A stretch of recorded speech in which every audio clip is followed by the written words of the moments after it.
Thank you so much for being here during the second day of the fair. We have a very interesting discussion ahead about the Hellenic Armed Forces capability development requirements and applications. I would like to start by informing you that it's important to point out in English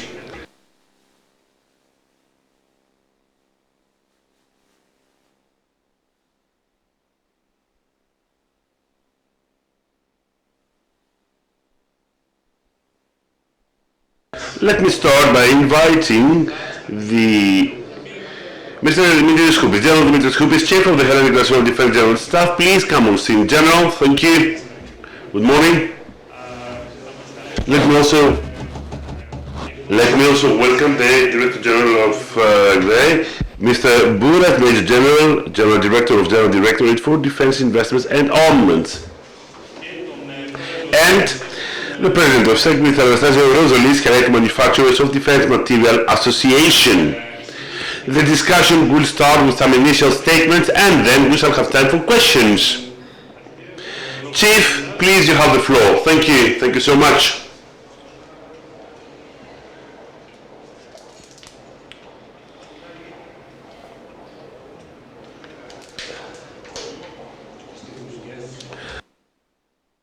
Ladies and gentlemen, it is a great joy and honor to me to be here amongst the distinguished speakers and dear delegates for this event, Hellenic Armed Forces Capability Development Requirements and Applications in the framework of the FAIR 2025, an international organization that echoes excellence in defense, innovation and strategic dialogue.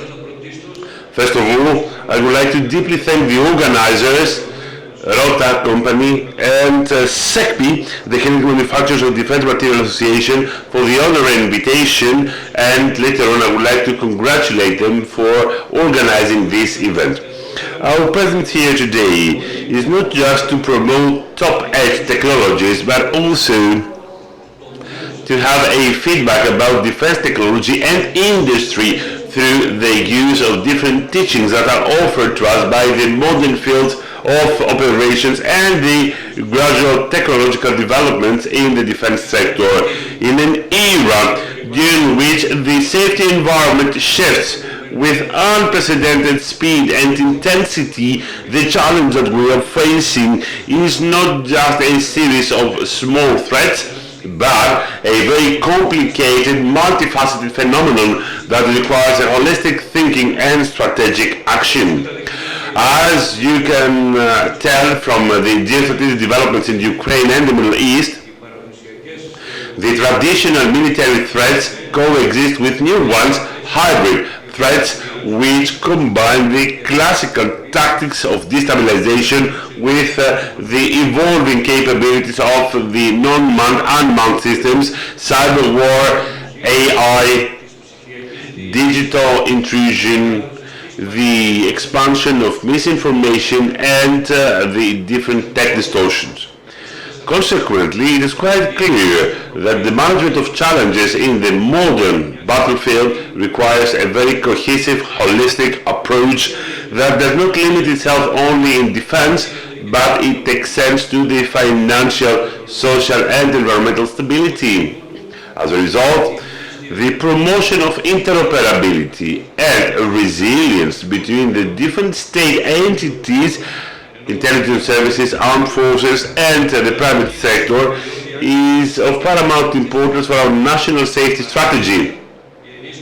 At the same time, the enhancement of our capabilities through the development of a holistic, integrated, competitive, and extrovert defensive ecosystem where prevail research, production, and technological innovation is not just a matter of choice, but a necessity. In this very volatile environment, the Hellenic Armed Forces are in a phase of a multifaceted transformation and modernization with a strategic target, which is to enhance our defense capabilities on soil, air, space, sea, cyberspace, and the shaping of a force ready for any type of clash in the future, that is speedy clash based on information, based on intelligence, of highly competitive nature in every operation. Towards this end, we want to have anti-ballistic capabilities, systems of anti-drone, and the possibility to have a deterrent force in our ocean through the shield of Achilles. And we need to have to be ready, rather, in terms of operation and ready-made arms. So maintenance, support, then modernization, update are prerequisites sine qua non for the successful mission of all our forces. At the same time, we focus on the integration of innovation and modern technologies in armed forces, like the advanced systems and the fight against cyber attacks and AI, with the utmost objective being our tech supremacy and adequacy, and at the same time a domestic added value, which means deepening our participation with the domestic manufacturing industry for the system of the Hellenic Armed Forces. Yet the growing contribution of the Hellenic companies in the safety of supplies for the armed forces and the co-production of advanced material mean a substantial prerequisite to guarantee the seamless maintenance of the current armament and the continuous update of it. At the same time, it contributes to the enhancement of our independence in the field of defense. Let me add at this point that it is a very important chance to meet this target, which is highlighted in the mid-term programming of defensive armament and armed forces 2025-2036 in the framework of implementing Agenda 2030 and the framework of covering our operational needs for our new structure. This offered by the project Rearm Europe Readiness 2030, which sets a robust framework of enhancing the defense of the EU, offering financial incentive to the member states for investment in this field. At the same time, the activation of the national clause already used by Greece, combined with the attraction of private capitals for defense and safety, aim to directly update and promote our effective fulfillment of the mission in our armed forces and the requirements that come from our participation in NATO and in the EU.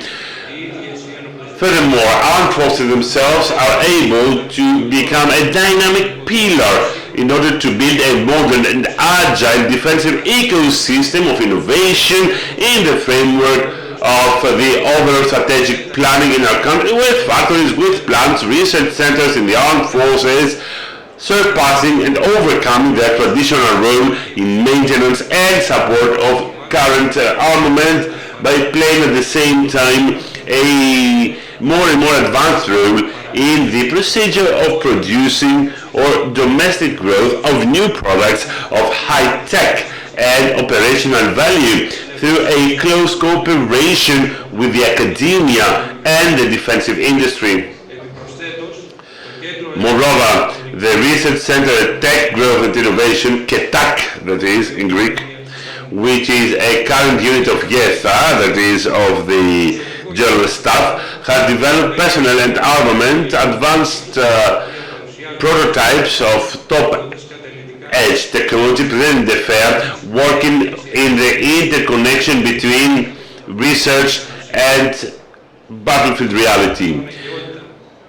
The necessity for tech independence and rationalization of our armament program has led to the proposal and to the establishment of a new branch in our General Staff, Innovation and Tech Growth, as well as to the establishment of the Hellenic Center of Defense Innovation, the framework of the directives given by our political superiors. The new branch is complementary to the mechanism of procurement, focusing on the speedy test, digital transformation, and the integration of top-notch technologies into our national strategy. The coordinated hub, that is the new 6th unit, collaborates with the General Staff, LCAC, and GRAE, that is the General Directorate, in a range of sectors to the benefit of our armed forces. It enhances the interconnection of our armed forces with the national system and ecosystem of innovation, the universities, the research centers, the industry, the startups, and the investors through the promotion of synergies and common actions. In this framework, the cooperation of the armed forces with the industry through ELCAC may have a reciprocal relationship. The armed forces, as a final user, will define the operational demands, whereas the industry through ELCAC will use the armed forces specialty to develop products with an immediate operational use. However, no investment in defense can be fruitful without a respective upgrade of training and education of this cornerstone, and I'm talking about the personnel of our armed forces, permanent and not permanent.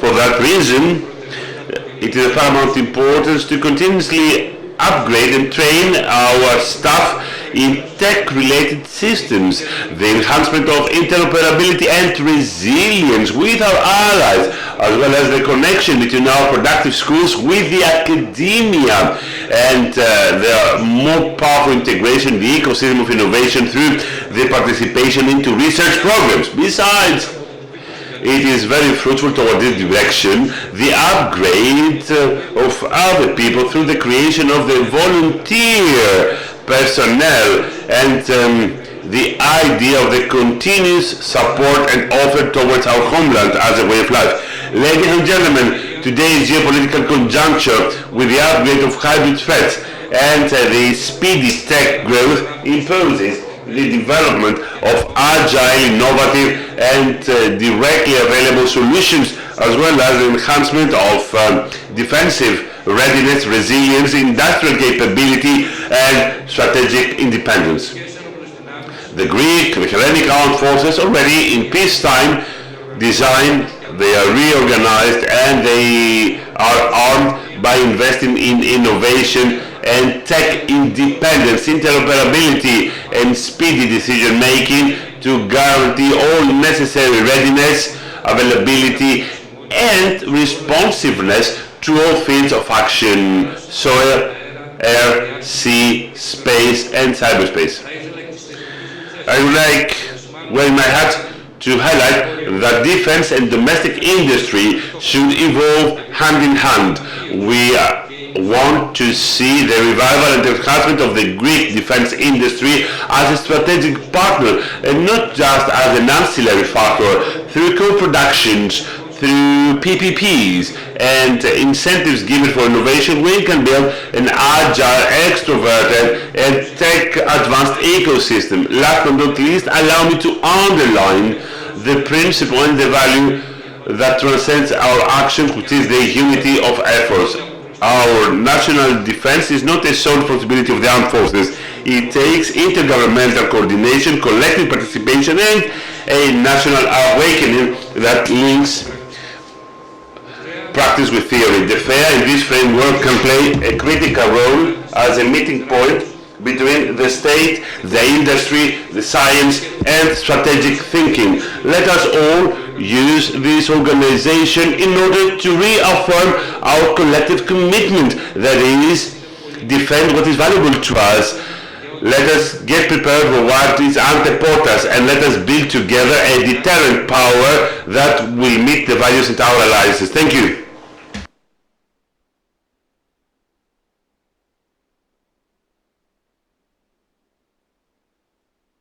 Thank you, Chief. Now allow me to give the floor for some remarks. The President of SEKPY, Mr. Anastasios Rozolis, Hellenic Manufacturers of Defense Materiel Association, SEKPY. Chief, Generals, distinguished guests, ladies and gentlemen. It is a great honor because today we can have this communication and update the armed forces, but also our colleagues, about what truly is and what it takes for the Hellenic defense industry. SEKPY, the Hellenic Manufacturer of Defense Material Association, was founded in 1984.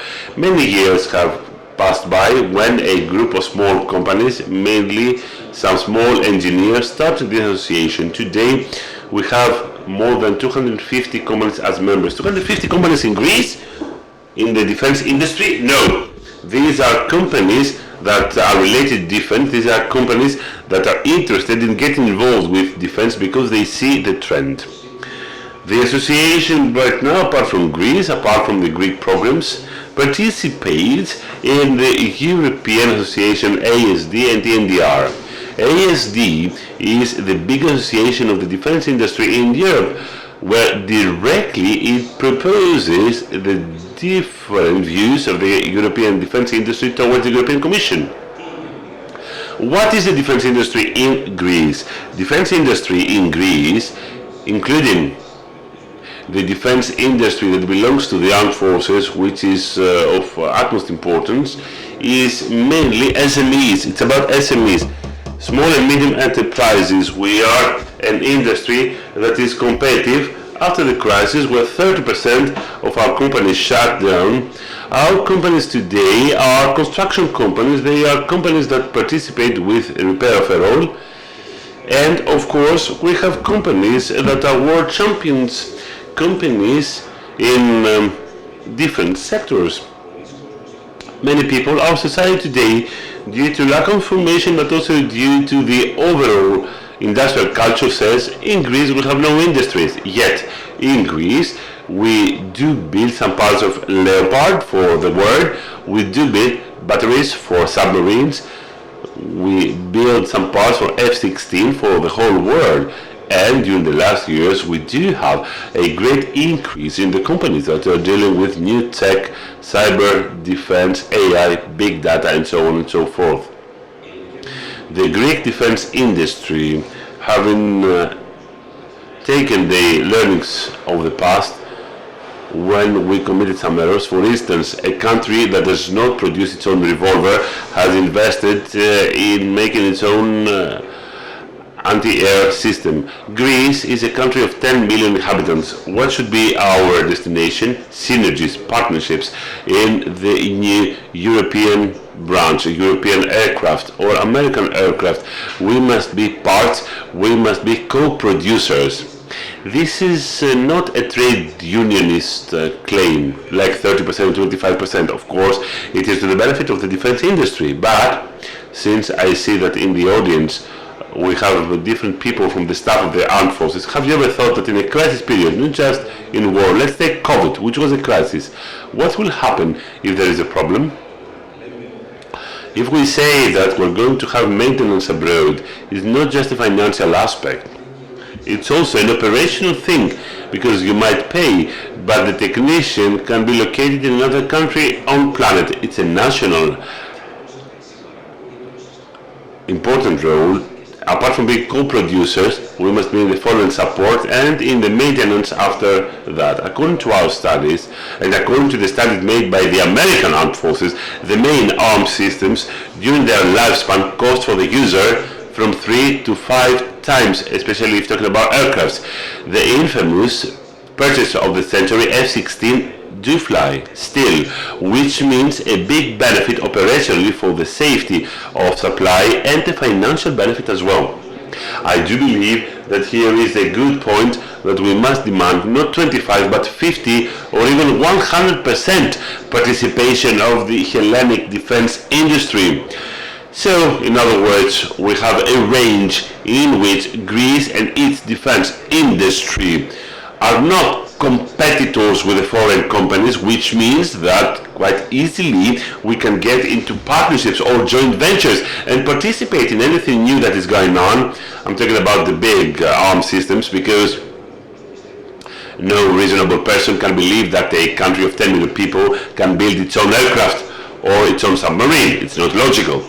Then, if we participate with all big players, as you see, it's not only about one player, but many of the companies together and many countries join forces. Let's focus on some points where Greece, like other countries, like Israel for instance, we have similar characteristics. in population, we have a very high level, a percentage of people who are highly educated. So electronics, AI, big data, missiles, electronic war. Here are some issues where our country could move on with its own construction. The Hellenic defense industry is fully satisfied with the contact until now. The General Directorate for Investments and Armaments, I see here General BOURAS, whom we puzzle quite a lot, they do support us. We ask from the state to have something more specialized, as it happens with all countries in the world, a deputy ministry, a general secretariat of defense industry, you name it. It's something that should exist. There must be a combination of different specialties. Of course, it pertains to defense, and there must be people from the armed forces, but there must be also people who will be experienced from what's going on in Europe and experienced with the European data. There must be in that service specialists in law about contracts. Only thus can we achieve the best result. You know that a very good officer that performs its duty when they come to the and when they have to negotiate for a contract in financial terms, we're not talking about the personal part, we're talking about the financial terms. And when an officer has to deal with highly trained people educated in law-related materials, in law-related items, this person should be highly trained to face that challenge. Having 25 or 30% that we can implement and without a big cost, I would like to explain that, please. Because many people are saying, okay, you're going to get 25%, but the value will be skyrocketed. No, a system in 20 years time means that 25% is 2.5. Just to give you figures, in a market of 1 billion, 25 is 250 million. In 10 years, 25 billion for a giant is a ridiculous amount of money. We can absorb it. If you think of the fact that we're talking about material, 50% of this 25 are about material or raw material, we're talking about 12 million euros. So we can make it. And I will come to the end by saying, let me tell you the following. A following example, said the speaker. Let me bring again the example of Israel, a country that due to its situation, its status, they were obliged to give away huge amounts of money for different purposes.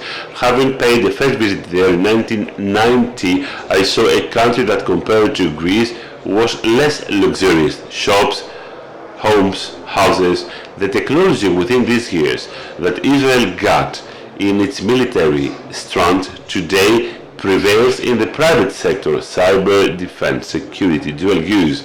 And if you go to Tel Aviv today, you're going to see some skyscrapers. This has helped the economy. So, as the chief said, the investment in defense might give us a dividend for our society, high tech, and also it will make us to invite back people from abroad. A person who is dealing with the evolved things today, like airspace or other systems, cannot find a job in Greece. I will come to a conclusion by saying the strong defense industry lead to strong armed forces. Strong armed forces means strong Greece. Thank you.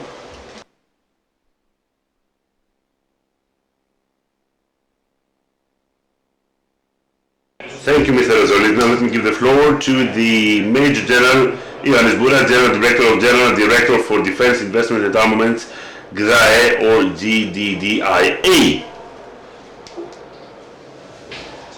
Thank you so much.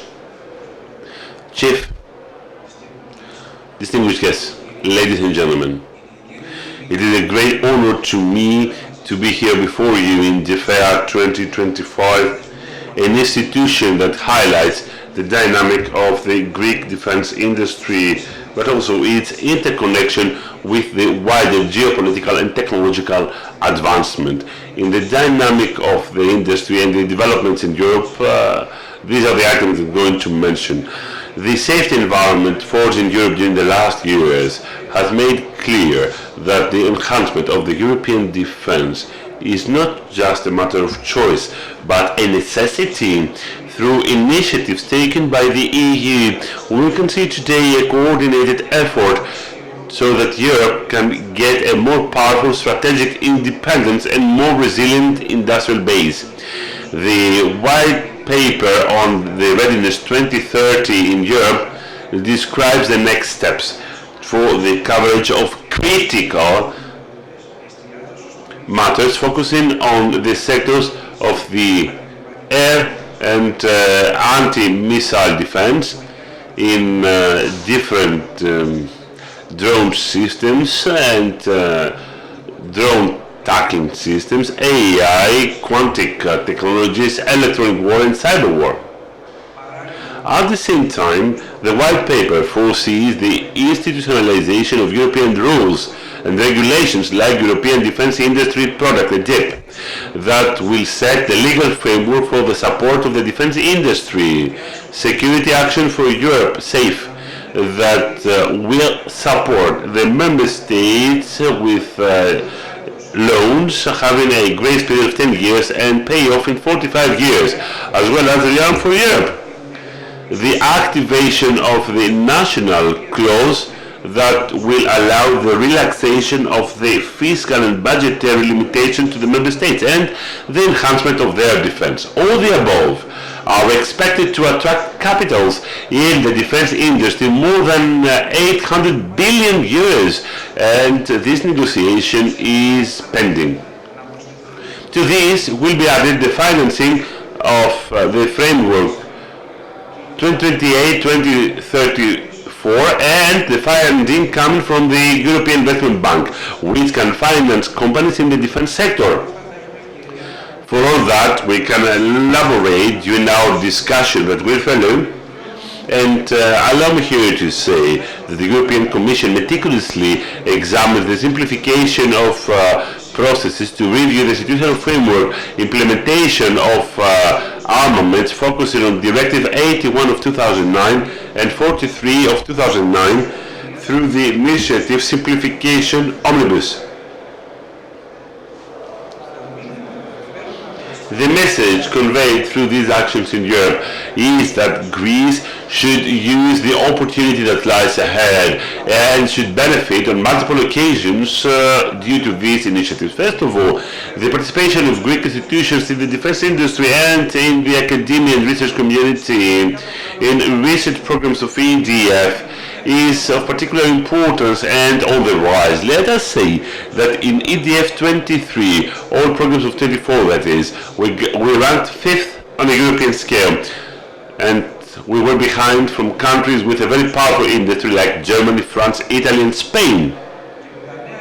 And with the new data, the results that have not yet been announced, but judging from what we've learned for this year as well, EDF 2024 that is, we continue to maintain this 5th place, which means that the defense, the Hellenic industry and the academic centers have understood the value of participating in European programs. It's a nice start, it's a nice beginning to move on. This participation is expected to expand in joint programs or programs of common interest that will give the chance to Greek companies to become members of the supply chain of bigger European companies, enhancing safety of supply, which is what we need. GDDIA, our Directorate, in collaboration with HELCAC and all the institutions of general staff, work systematically for networking, information and support of Hellenic companies so that they can fully use these opportunities. We work to enhance the partnership with other European and friendly countries. Allow me here to add what Mr. Rozolis said. No, you do not puzzle us in GDDIA, because it's our passion to deal with Hellenic industry, the enhancement of the industry, the mission of our Directorate, and we must work towards this direction. We must also focus on what is here our new endeavor, that is, what will be the position of Greece in the new ecosystem in Europe, not just to be buyers of techs, but participants, co-participants in the production, design and shaping of the potential in the future. For that objective, we are making the effort to claim partnership domestically for the 25% of our armaments and programs, which is tough but not unfeasible. The domestic industry should make every effort to increase its competitiveness. We must build all these prerequisites for the long-run investment in innovation and the growth of the capabilities of the defense industry in order to produce and support the systems of the next generation. The opportunity lies ahead. It takes strategic planning, synergies between public and private sector, synergies between the companies themselves, between research centers and members of the academia, but also a continuous investment in the human capital. Through proper choices, Greece can become a hub of defense innovation in the East Med, contributing to its national safety and to the collective European defense. Thank you so much for your attention.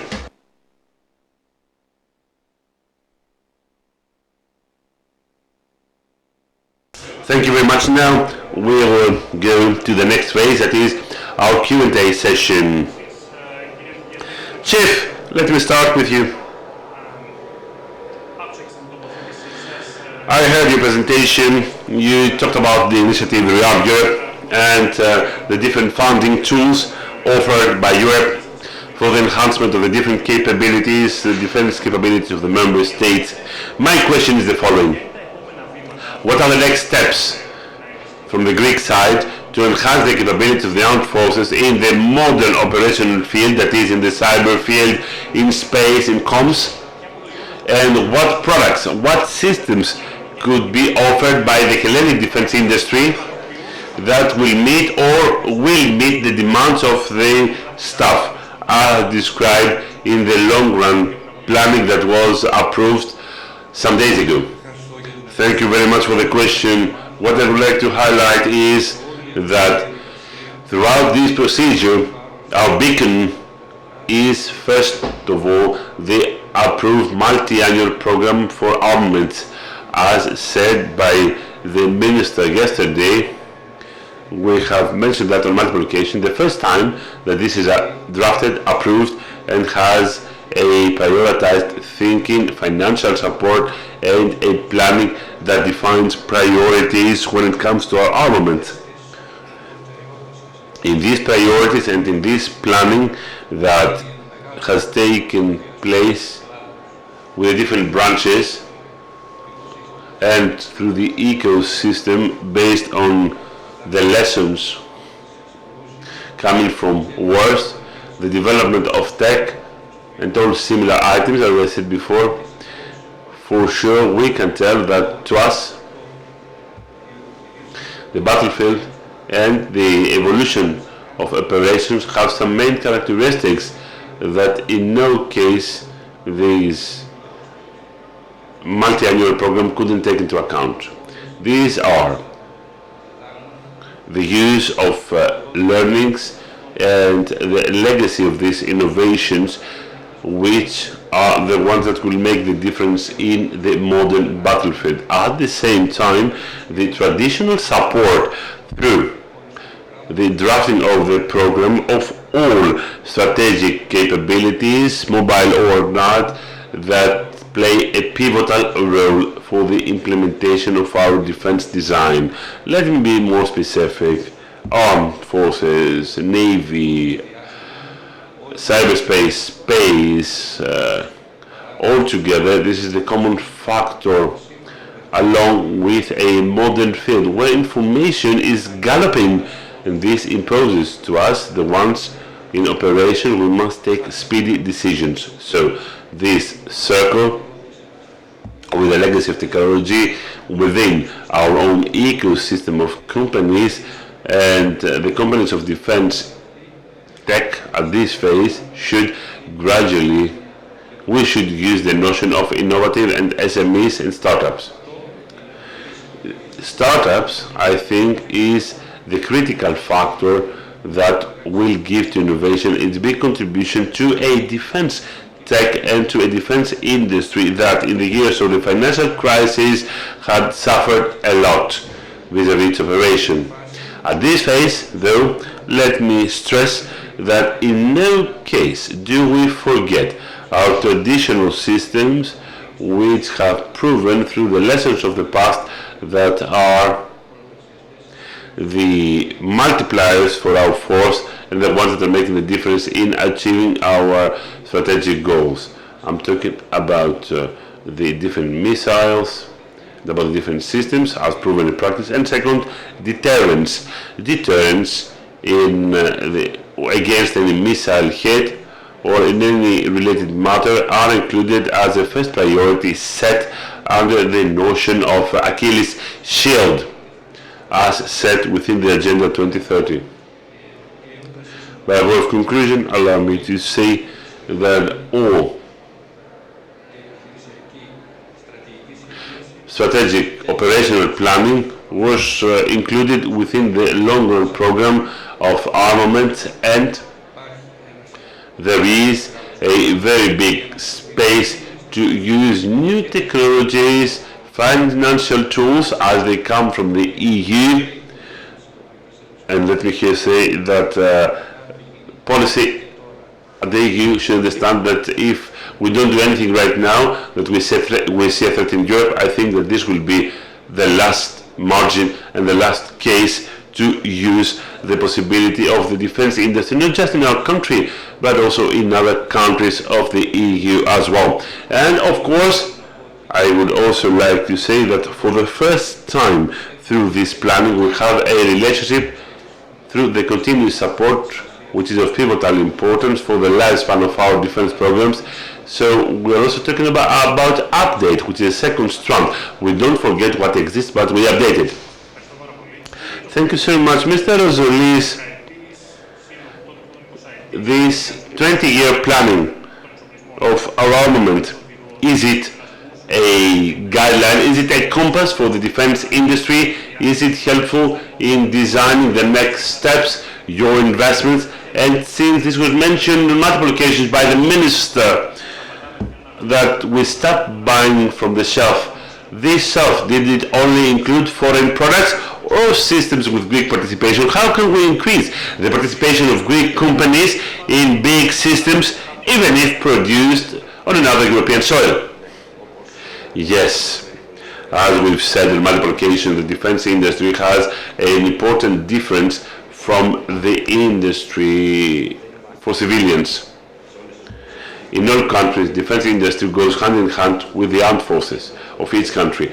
The armed forces are the ones that will claim their needs, because I don't think that on the world scale there is no worldwide example where somebody alone will think of making something and then give it to the market. No, we are manufacturers.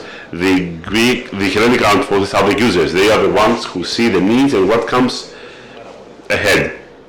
The 12-year plan is very important. In the meeting we had with the Prime Minister the previous week, there was one main question, which was Greek construction sites, Greek ships or drones.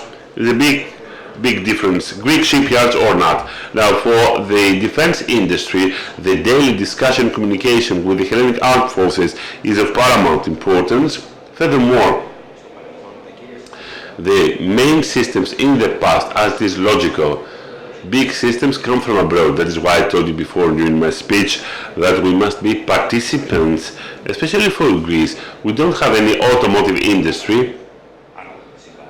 If we co-produce a defensive tools, we get into this industry. The same goes for the Navy and so on and so forth. It is the absolute need to have a proper communication and combination. We have repeatedly said that in our view, a 5-year plan should not be confidential, but it should be notified. The needs can be confidential, yes.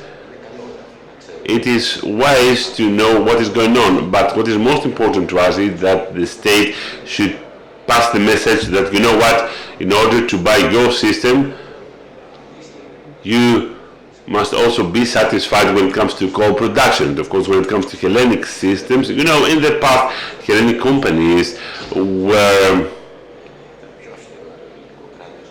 faced in a more critical tone. The Greek state used to be stricter vis-à-vis a Greek company. It is very important to have some assistance when it comes to certification. If a foreign buyer wants to buy a system, they will ask you, what about Greece? Do you have a certification? Now, we're following a new logic. Our system should be tested with the Hellenic Armed Forces, and this system should be certified. During the last year, there's a big difference. Let me stress that in some following subsequent exercises, for the first time, the Greek companies will bring their own system, drones, anti-drones, etc., which will be tested. And only thus can we take the next step to build a product. Thank you. Mr. BOURAS, 25% that has been set as a target for the participation of the Hellenic defense industry in the next programs. My question is twofold. Is it about programs that have already moved on? Some of them have been already contractualized. And second aspect of my question, are there obstacles to get to this 25%? Is it easy to guarantee this percentage or not? Thank you for the question. Let me start from the second part. 25% these days is a landmark. This was announced by the minister, this was said by the Prime Minister, so to us, for our Directorate, it is an order.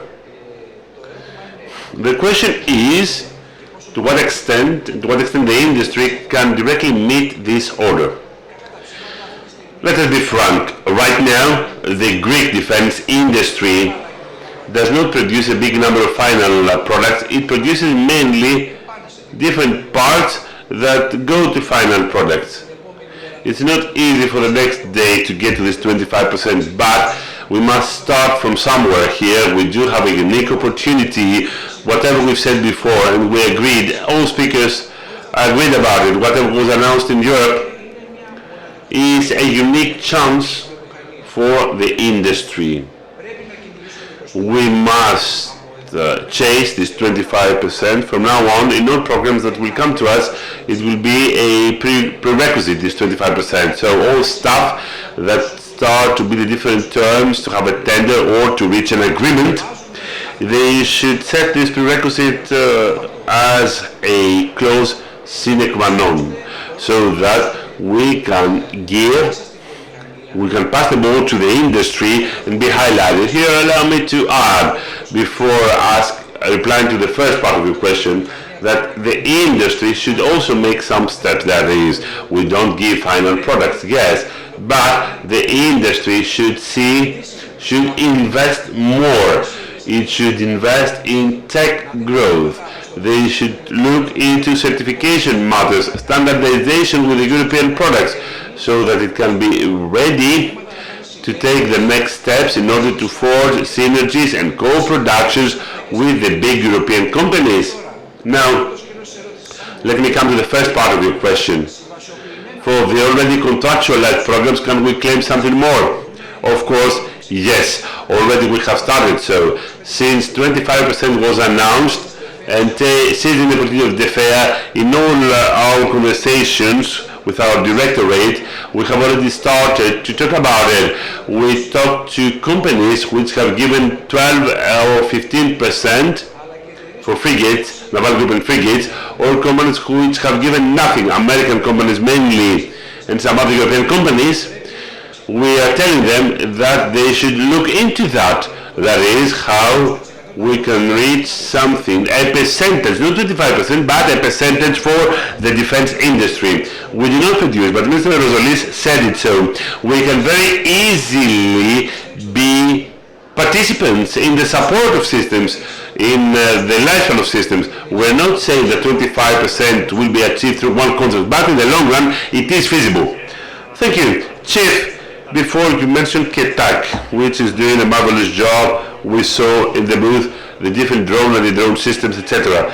The armed forces, do they have the possibility, in cooperation with the domestic companies of the defense industry, to produce products that will cover the operational needs of the armed forces and will give a bigger push to the domestic defense industry?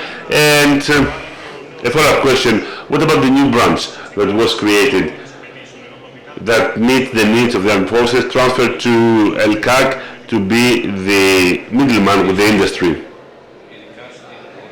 when it comes to the organizational planning in GDDIA and the general staff, that is, with the establishment of the 6th branch, we are trying to set some limits and some prioritization vis-a-vis who is doing what. With KETAC, it is an operational investigating unit that includes the operational experience in classified or of high priority programs that have a certain level of implementation. So KETAC, for a specific number of programs with a specific objective and through a specific limit, this is being implemented, and in many cases it delivers, because there is a very good dynamic, there is a very good personnel that is willing enough and has the budget to perform and deliver up to a certain extent. Then the 6th unit was created in order to look in different matters, technological matters, organizational matters, or matters related to the coexistence with the defense industry. It can follow the framework of operational needs. Right now, we're not going to say how something will be built. We are going to give our claim to LCAC. We will follow the whole circle of operational problems and threats, and there the scientific community will come, will join us, or the industry or the defense community, to give us the solution, and this happens in a very smooth way for the first year of LCAC, during its maturity as well, and throughout the procedure that will be done in the future. So in other words, this is the action, this is the targeting of each and everyone. I believe that combined with the ecosystem of innovation, research centers, startups, and the latter, in my view, should go hand in hand with the defense industry, the traditional defense industry, and the speedy integration within the traditional armed system of startups through a procedure of speedy adoption of different realities. There should be the necessary investment so that innovation could be speedier, because operational needs to us have a very engaging factor. Solution should be given yesterday, not today, not tomorrow. Through innovation and the development of tech, there is a risk of having an innovative tech program and the anti-technology can abolish that in 1 hour's time. Mr. Rozolis, does it cost more to build a system in Greece? Because we have been listening to that for many years. For instance, a ship, a part of an aircraft, or a different type of equipment might be more costly in Greece. What about it? Well, look, when talking about partnerships, is build parts from armed systems, it costs quite less because we are more competitive compared to all other manufacturers. Our working hour is very competitive, first. Second, when it comes to the support, there lies the big benefit of the armed forces in our country, because you understand that there will be different costs for a Greek technician that will go to a unit or to a different system compared to calling somebody or inviting somebody from abroad. But it's not just a matter of cost. In a critical period, what's the cost of a skill to support your system? Is there a true cost to that? And you said something before, you asked about 25%. 30 years ago, Greece produced 3 out of 4 frigates in Greece and the 3 out of 4 ultra-modern submarines. And I don't mean to go more into the past. Let us say something. Yes, we can make it through proper planning, and let me repeat, it would be irrational to say that from scratch we can build a Greek frigate. No, we can even build a Greek car, but it will cost 2 million euros each. We must follow another logic. We can be co-producers for the whole world. From now on, you will participate for the whole world. Safety, for the supply chain, for the Hellenic Armed Forces, economy of scale. For instance, Leopard, we're still building some parts for the whole world for something that we bought 20 years ago. So yes, we can make it, and we will be directly more competitive, but there will be also some benefit in the long run. General, in what way will you absorb the budget available coming from the initiatives or at the European level, white paper initiatives given by Europe through SAFE and the different clauses? Thank you so much for that question. First of all, let us clarify what SAFE and what REARM are. SAFE gives the possibility to the member states or to the country to take some loans. The ceiling is 150 billion euros in beneficial terms, what we said before. So as a country, we must decide whether we want to take that loan, because it's not for free. This money should be given back. REARM Europe, which is the remaining 650 billion euros out of the ones announced, the infamous clause is related not just to money that will be given by Europe to different countries, but to the possibility given to the countries to increase their fiscal space. This possibility given to the country, not companies. So right now, it is in our hands, the hands of the government and the ministry, to accept to what extent we can expand the fiscal space in order to give more money to defense. We're not talking about money that will come to us and absorb directly. We're talking about the possibility given by Europe to increase our defense expenditure. Now, let me take a step further. EDEP, the European Defense Program that will come, it has not been voted yet, but it will be voted within the year. This will give us the possibility for true funding.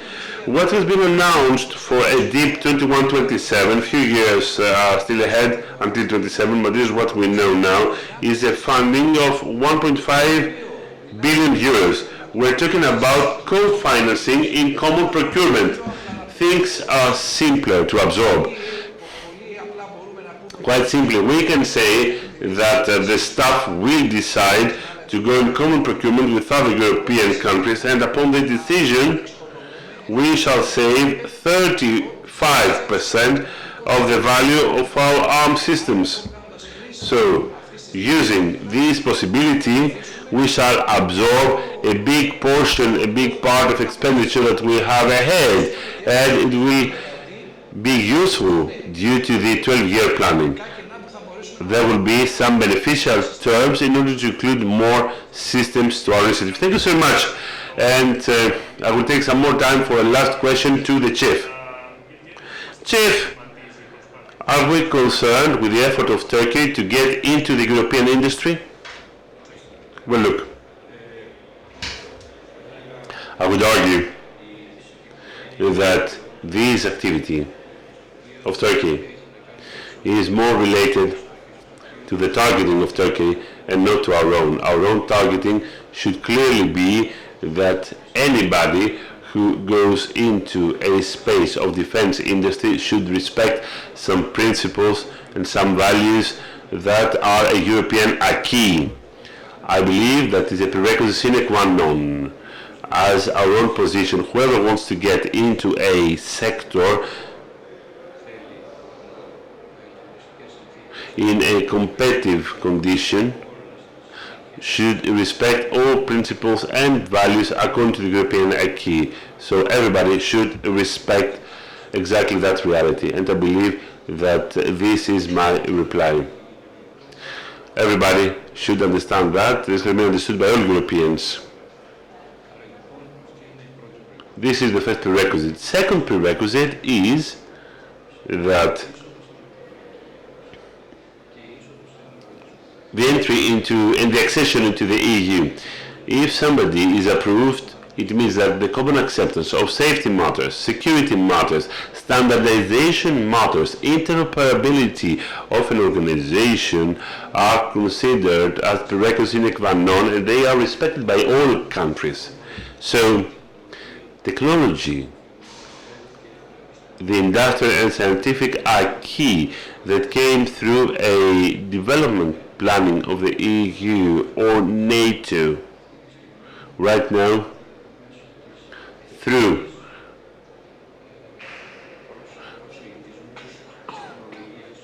the participation to an organization, and you understand what I mean, it cannot become a national acquis and be widespread to third countries. The latter, these third countries, do not respect any of these values or principles that are echoed by this organization. Either we're talking about NATO or the EU.